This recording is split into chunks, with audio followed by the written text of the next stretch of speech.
საქართველოს თავდაცვის სამინისტროს კუთვნილი დიდი ოდენობით თანხის გაფლანგვაში ბრალდებული ამავე უწყების შესყიდვების დეპარტამენტის ყოფილი უფროსი ვლადიმერ ღუდუშაური აცხადებს, რომ ის ბრალს აღიარებს და ჩადენილ ქმედებას ნანობს. ამის შესახებ მან თბილისის საქალაქო სასამართლოში გამართულ დღევანდელ სხდომაზე განაცხადა. საქმე ეხება სამხედრო ჰოსპიტალისთვის სამედიცინო აპარატურის შეძენას. ბრალდების მხარის განმარტებით უწყების მაღალჩინოსნებმა შესყიდვის პროცედურა საკუთარი ინტერესების შესაბამისად წარმართეს, რის შედეგადაც სამინისტროს ქონებრივი ზიანი მიადგა. საქმეზე ბრალდებულები არიან თავდაცვის ყოფილი მინისტრი ჯუანშერ ბურჭულაძე, მისი მოადგილე გიორგი ხაინდრავა, ვლადიმერ ღუდუშაური და ბურჭულაძის ცოლის ძმა ვასილ მხეიძე. იმის გამო, რომ ღუდუშაურმა ბრალი აღიარა, ის დაკავებიდან მალევე გირაოს სანაცვლოდ გაათავისუფლეს. ის ასევე პროკურატურის ეგრეთ წოდებული ოქროს მოწმია და დღევანდელ პროცესზე სწორედ მოწმის სტატუსით დაიკითხა. ღუდუშაურის განცხადებით, ყველა მსხვილ შესყიდვასთან დაკავშირებით ჯუანშერ ბურჭულაძე ინფორმირებული იყო. მან დეტალურად ისაუბრა იმის შესახებ, თუ როგორ შეირჩა კომპანია, რომლისგანაც გორის სამხედრო ჰოსპიტალისთვის მაგნიტურ-რეზონანსული ტომოგრაფის აპარატი შეისყიდეს. ყოფილმა მაღალჩინოსანმა თქვა, რომ მისი და ბურჭულაძის საუბრის შესახებ თანამშრომლებმა არაფერი იცოდნენ. მან ასევე განმარტა, რომ შერჩეული კომპანიის გადამოწმება არ მომხდარა, რადგან მინისტრის დავალება იყო. ღუდუშაურის მტკიცებით მას სამედიცინო ინვენტარის შეძენის გამოცდილება არ ჰქონდა, რის გამოც ვერ მიხვდა, რომ კომპანიის მიერ შეთავაზებული ფასი საბაზრო ღირებულებაზე ბევრად მაღალი იყო. მე არ მქონდა გამოცდილება სამედიცინო ტექნიკის შესწავლის მანძილზე არ სპეციალისტს ვქნა, მე ისე ერთი შეხედვით ვერ შევამჩნევი იმას, რომ პარტიის წარმომადგენელი ფასები ისწავლება დავემატებ მაზარში ასეთი ფასებს.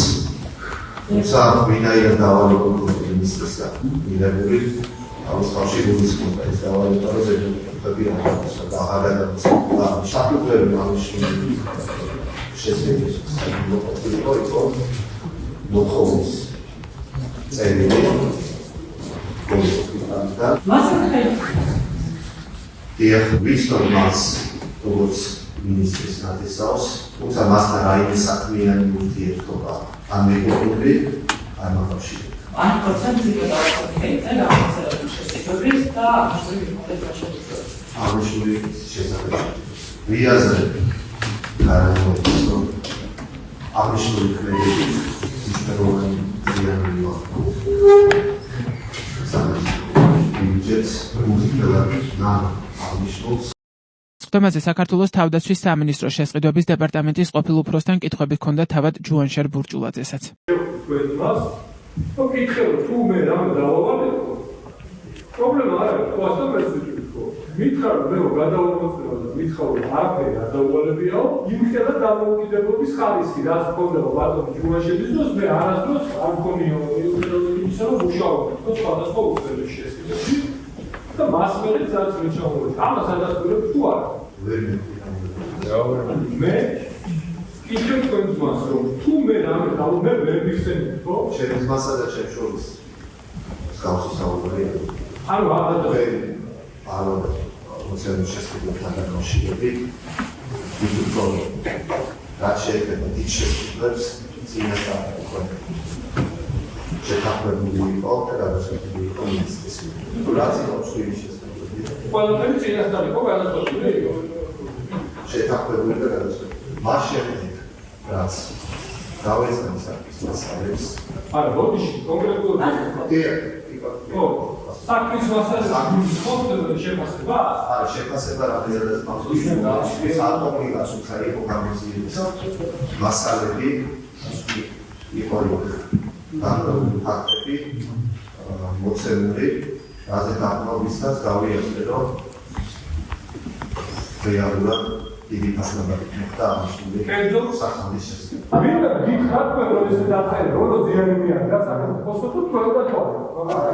კიდევ ერთხელ ვიმეორებ, მას შემდეგაც გავისახა სახლის მასალებს, ნახე ფაქტები, რომელიც აწერილია სახლის მასალებში, მივხვდით, რომ მნიშვნელოვანი ზიანი მიადგა.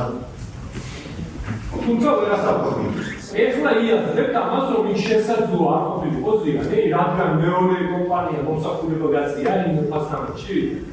შესაძლებელი იყო პროცესის შესყიდვის ისე წარმართვა, რომ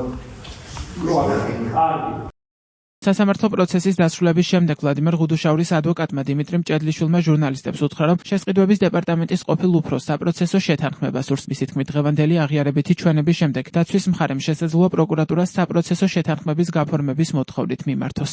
ის აღიარებს ჩადენილ დანაშაულს, როგორც ისმინეთ თქვენ თვითონაც და ბუნებრივია გვაქვს მოლოდინი, რომ საქმე დასრულდება ალბათ საპროცესო შეთანხმებით. თავდაცვის ყოფილ მინისტრს ჯუანშარ ბურჭულაძეს გამოძიება სამსახურებრივი უფლებამოსილების ბოროტად გამოყენებას და უკანონო შემოსავლის ლეგალიზაციას ედავება. ბრალის მიხედვით ბურჭულაძემ 2023 წელს მისი მოადგილის ნათესავისა და სამინისტროს შესყიდვების დეპარტამენტის ყოფილი უფროსის დახმარებით სამხედრო ჰოსპიტალს სამედიცინო აპარატი 2.606.672 ლარის ნაცვლად 3.940.000 ლარად მიაწოდა, რის შედეგადაც უწყებას 1.313.728 ლარის ქონებრივი ზიანი მიადგა. გარდა ამისა, პროკურატურის თანახმად 2025 წლის მარტში ჯუანშარ ბურჭულაძემ და მისმა მეუღლემ ესპანეთში 544.000 ევროთ ქონება შეიძინეს. ქონებისთვის კანონიერი სახის მისაცემად კი მესამე პირთან დაბა წყნეთში მდებარე უძრავი ქონების ფიქციური ნასყიდობის ხელშეკრულება გააფორმეს. თავდაცვის ყოფილ მინისტრს 9-დან 12 წლამდე ვადით თავისუფლების აღკვეთა ემუქრება. რაც შეეხებათ ვლადიმერ ღუდუშაურსა და გიორგი ხაინდრავას, მათ დიდი ოდენობით თანხის გაფლანგვას ედავებიან, ვასილ მხეიძეს კი გაფლანგვაში დახმარებას. დანაშაული 7-დან 11 წლამდე ვადით პატიმრობას ითვალისწინებს.